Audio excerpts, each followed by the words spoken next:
Hello everyone, my name is Joanne Webb and welcome to my video today or podcast.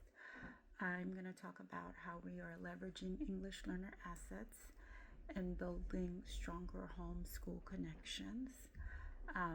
As we know, educators, we have our responsibilities to make and elevate the linguistic and cultural resources our students bring to the classroom.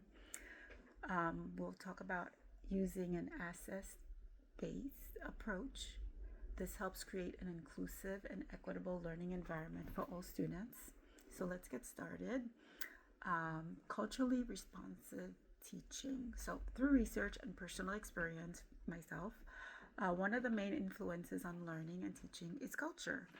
Where you come from, where you're born, the language you speak, the food you eat, the music you listen to, your interactions with other cultures, all of these are very important.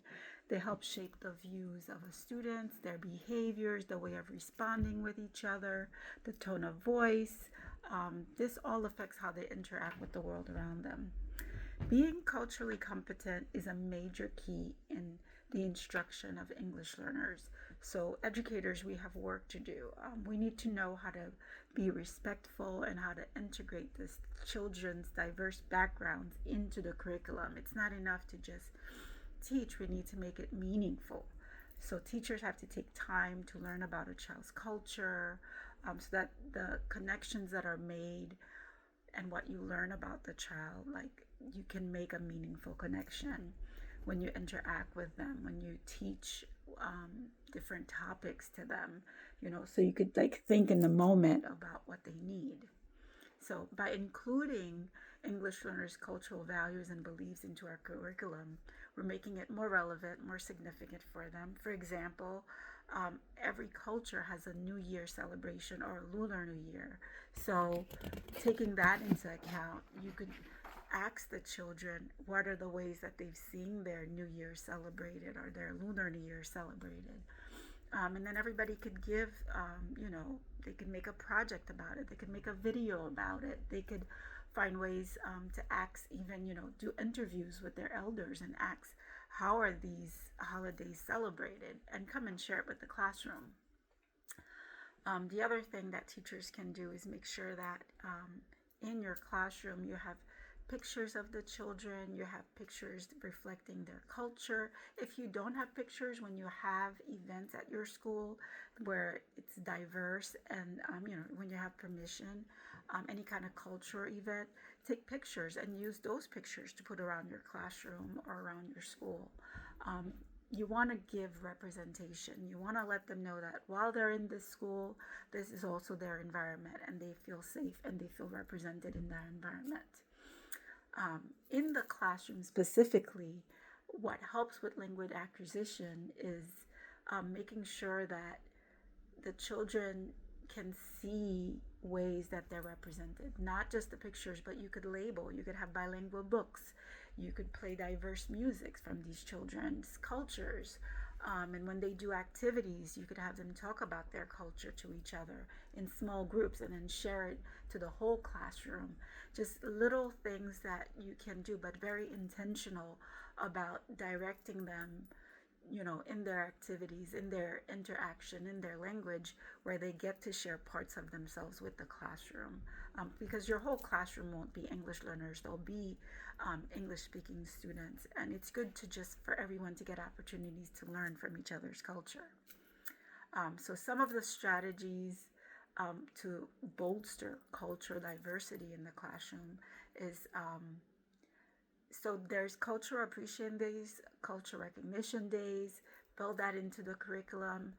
It doesn't need to be one day a year that you're talking about like people's cultures and their food and their music.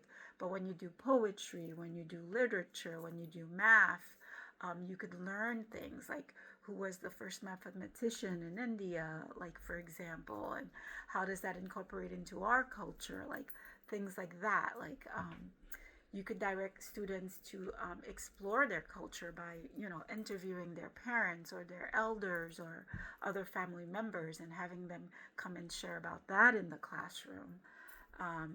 To the families, like to know that you want to know about them and their culture. Another tool that can be used in the classroom is the children's home language, right? So you can learn some phrases to just, for greetings, for saying hello, for goodbye, acknowledging them in that way. And they could, be little teachers to you too. These strategies, they help bring the children involved in the curriculum. So it's not always, them coming in and sitting and listening to you. Other ways to support the needs of English learners in the classroom, because each child, even though they might come from the same country or the same culture or even the same household, they're different. They have different strengths. They have different needs. They have different dreams and different goals. So you want to make sure you have activities where you are learning what these things are, and giving them room to share these things with you. And they benefit from this by, how can they communicate this with you? You could have visual cues. You have cards with different, people with different, careers, different things that people explore, different places that people go, hands-on activities like, in your dramatic play area, have different foods if it's a preschool classroom, or, have the children, create comics and show what kind of like foods they like to eat, or journaling. You want to give the children many opportunities to express who they are and to feel comfortable in the space. This helps guide them in the language acquisition. You don't want it to just be solely academic. The other tools that children that are English learners need is they need to know that their emotional needs are met. It's a cultural shock for a lot of the children, their first time being in school, their first time being in America, or if they come from a traumatized background. You want to make the space calm and safe and inviting, and the routine that they can look forward to, and a routine that is predictable. So that, you give them the tools to deal with surprises, or how to prepare themselves to handle different things. So that's for the classroom. And moving on from the classroom, you move to the bigger picture, which is the child's family and their community. You want that connection. Sometimes parents don't feel comfortable with school settings because they didn't have a good relationship with schools or with authority, or, you don't know what their immigration status is. Whatever the thing is for families, you want to find ways to bring them in because they're your support. They're the ones that are going to read with your children at home, help them with their homework, and bring them to school, and help, find out what their goals are from the parents, right? So you want to provide, multicultural, bilingual communication. You want to find apps to help translate speaking to the parents, or you want to find seasoned parents that have used the program and are comfortable, and train them on how to, be translators for these parents and guide them through the system. You want to have events at the school. At times, you might even do surveys to find out what times is best for parents to come in to volunteer to read in their home language, or to share music, or to read stories to the children. You want to make sure that you're making it an environment for the parents, for them to see shows that the kids are putting, or to have them just come and assist in the classroom. You want to create all these little opportunities, so when it's at drop off, at pickup, you want to take out your translating app and say hello, or have the children teach you how to say hello to these to the parents. But as teachers, we do our part, and we do our research to bring that in.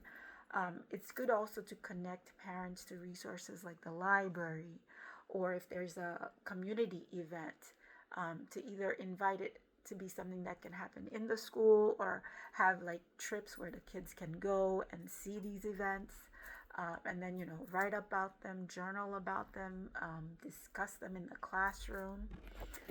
So those are some of the steps that an English learner teacher can take to bring the students in, to bring the families in, because you want it to be a collaborative effort. when you're trying to reach these children on a day-to-day basis. You don't want it to be where you're going at it alone, but like if you make a connection with the child, you make a connection with the family, you make a connection with the community. These are resources that you could bring in to just make the time with the children more meaningful. And you learn new things about the culture, you learn new things about the family, and it just brings everything to life. And then these children, they're going to be part of the community, and they feel that connection, and they look forward to being part of the classroom, part of the community. And that's what we want in an inclusive classroom, in the kind of environment where English learners are not, they're looked at as having the assets of being bilingual, being able to go out in the world and share all that they've learned here and at home. So I hope these tips help. And if you have any more questions, check out the resources we have in the script. Thank you. Once again, my name is Joanne Webb. Have a good one.